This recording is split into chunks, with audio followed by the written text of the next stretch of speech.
এই কি অবস্থা? ব্রাজিলের সাপোর্টার, আমিও ব্রাজিলের সাপোর্টার। জিতবে আবার ব্রাজিল। তামিম ভাই, ফুটবল বিশ্বকাপে আপনার টিম কোনটি? আমার ফেভারিট টিম ব্রাজিল, যারা 5 বার ওয়ার্ল্ড কাপ চ্যাম্পিয়ন হয়েছে, আর তাদের খেলা একটা অন্যরকম পারফেকশন। আপনি কোন টিমের সাপোর্টার? সেটা তো বলবো না। আমি দুইটা টিমের নাম সবচেয়ে বেশি দেখতে পাচ্ছি, Brazil Brazil Brazil. Zahid Hasan বলেছেন ব্রাজিল সবসময় জিতে এবং জিতবে, এই কারণে শাকিব খানের সাথে এটা বেশি যায়। পলাশ একটা মতো দল সাপোর্ট করে ফুটবলে, সেটা হচ্ছে ব্রাজিল। ব্রাজিল ছাড়া কোনো কথা হবে না।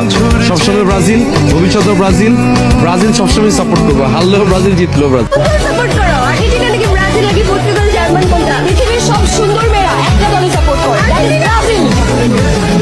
তো যারা খেলা বোঝে বা যারা ফুটবল প্রেমী, আমি মনে করবো তারা ব্রাজিল ছাড়া কিছুই হবে না। বাস্তব জীবনে আসলে আপনি কোন দলের সাপোর্টার? বাস্তবে আমি ব্রাজিল করি। আচ্ছা, ব্রাজিল সাপোর্টার হয়ে যে আর্জেন্টিনার ক্যারেক্টার করছেন, এই বিষয়টা কেমন লাগছে আসলে? ওটা ক্যারেক্টার, এটার জন্য যেটা দেখা গেছে আমার সাপোর্টাররা একটু খেপছে, কিন্তু আমি বাস্তব জীবনে আসলে ব্রাজিলকে সাপোর্ট করি।